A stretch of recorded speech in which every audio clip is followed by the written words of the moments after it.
So good morning, everybody. You're welcome to this conference about Catastrophe in the City. Bem-vindos também a esta conferência sobre a catástrofe e a cidade, organized at the Museum of Lisbon by Filomena and the Museum of Lisbon. So we present for first the director of the Museum of Lisbon, Dr. Joana Sousa Monteiro, who will give us a little welcome and to our guests too.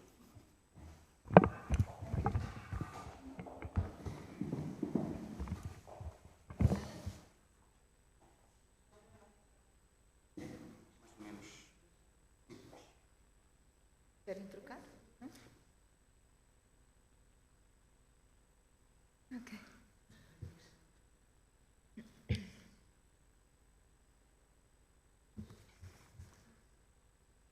Good morning to all of you. Good morning, Gianfranco Ferraro. Good morning,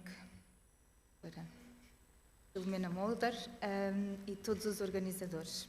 It's an honor and a pleasure for the Museum of Lisbon to host the conference, The Catastrophe and the City, designed and organized by IFNOVA, the Faculties of Human and Social Sciences.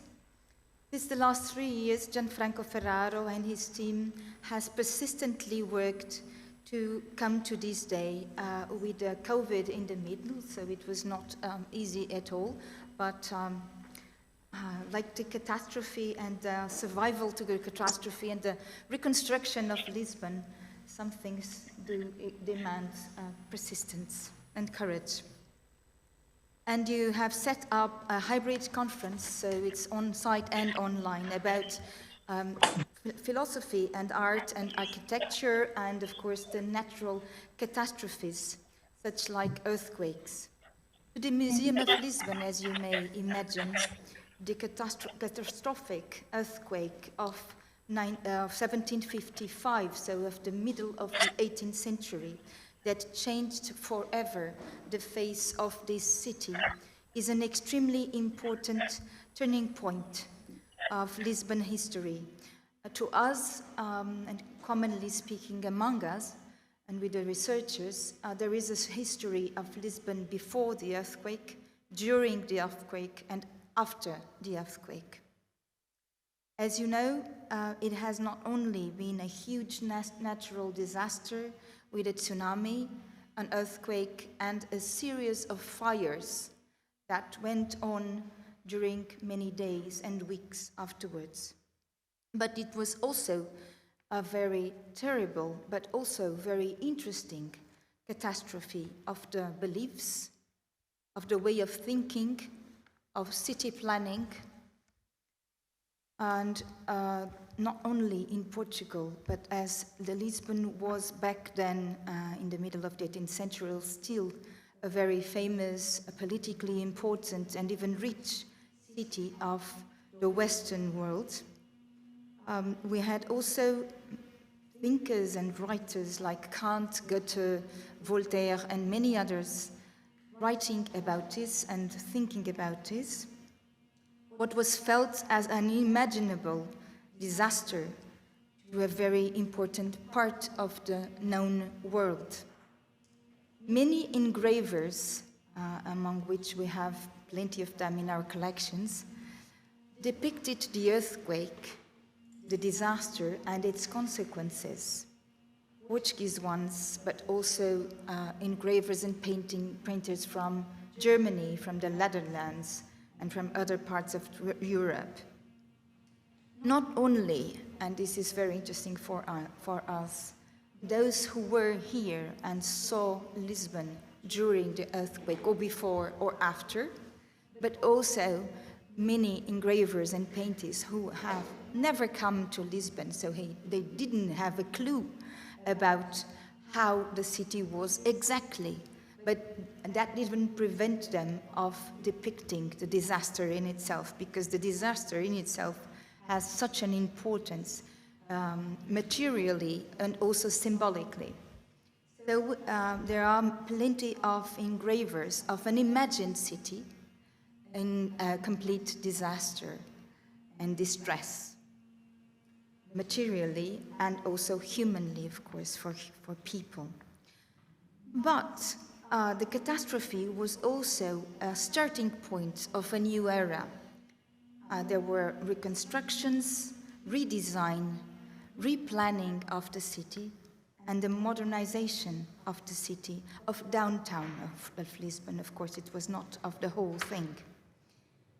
So it was the very beginning of one of the modern cities, in the perspective, at least, of the architecture and urbanism history.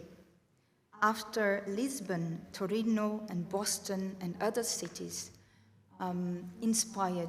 were inspired on the plan that was chosen by the Marquis de Pombal and King Joseph reign for the new city of Lisbon.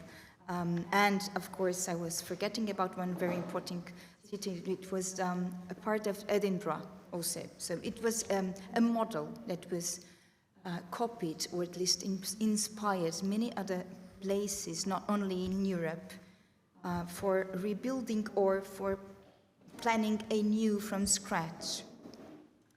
Well, I will let you work now, and I wish you a very, very inspiring day and fruitful work, also for those who are online, and also for us, the team of the museum. It will be a pleasure and very useful for our work to learn about what are you going to share among you. So we will have access to the video, I hope. Yeah, thank you. So I wish you, well, an enjoyable day, and hoping that you will feel well and inspired in this very place, so connected to this specific and inspiring and very interesting catastrophe. Thank you.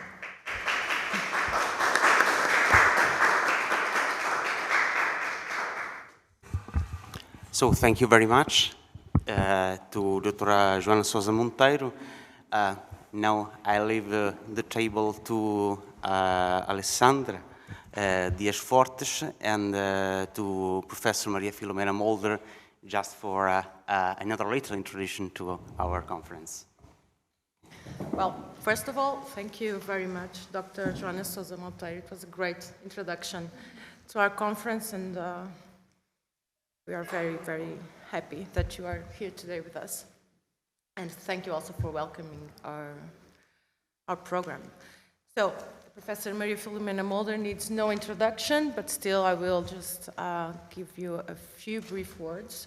Anyway, Professor Mulder is a principal researcher of our project, Fragmentation and Reconfiguration, experiencing the city between art and philosophy. She's our tutelary figure. I will not refer to her many publications. I will only highlight that she has written extensively on authors such as Goethe, Benjamin, Wittgenstein, Baudelaire, Nietzsche, just to name a few. And I give you the word, please, with no further delay. Obrigada, Alexandra. Thank you. I will talk very short. I only want to welcome, dar as boas-vindas a todos, welcome our colleagues and friends, and to draw a short history of the catastrophe in relationship with our project about fragmentation and reconfiguration. First of all, the e-book about the conceptual figures of fragmentation and reconfiguration, where the topic of catastrophe is very well developed in very different points of view, or from very different points of view, and also developments very different also. But as we will talk at the end of the day, we'll have a presentation of this book. I will not spoil your interest describing what we are talking about then. But there are two other activities we like very much to have done and to have prepared. One is a series of films show at a Cinemateca Portuguesa, Cinemateca Portuguesa, last week, between the 18th and 21 October. And I will only quote the titles and the authors that are able themselves alone to give an impression of the activity. First of all, La Saufrière from Werner Herzog, and The War Game by Peter Watkins, the first day, the first session. The second session was with Paris qui dort from René Clair. And the other 2 days, the first one, 2 sessions with Deluge from Feist, and the letters from a dead man from Lopushamsky. And the last one, the last session, was with Silent Green from Richard Fleischer. I should stress that from these 6 films, 3 of them were never seen at the Cinemateca. La Saufrière, from Werner Herzog, Deluge from Feist, Felix Feist, in this case a film that was lost during many years and suddenly appeared. It was like a gift. And the extraordinary film from Lopushamsky, Letters from a Dead Man. These films were about cities and destroyed cities and fragmentation of all kinds, The only one who is like a dream and divertimento, it was Paris qui dort from René Clair, and it was like a pause between the tragedies and the catastrophes, in a sense very, very dark, special, the film from Lopushamsky, and also the War Game from Peter Watkins. The last element of this short history is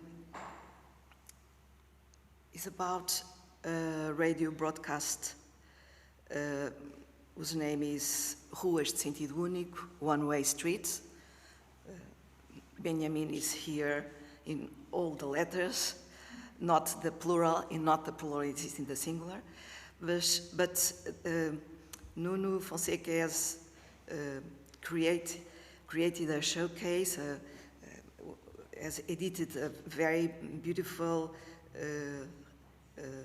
abstract from the 13 episodes, which begin, the first episode is the very one about the Catastrophe of Lisbon, the earthquake of Lisbon, and ends with the last one about melancholy, is about ruins. Then we thought that it will be very, very resourcing, very motivating to hear this resume, this abstract. Okay, thank you.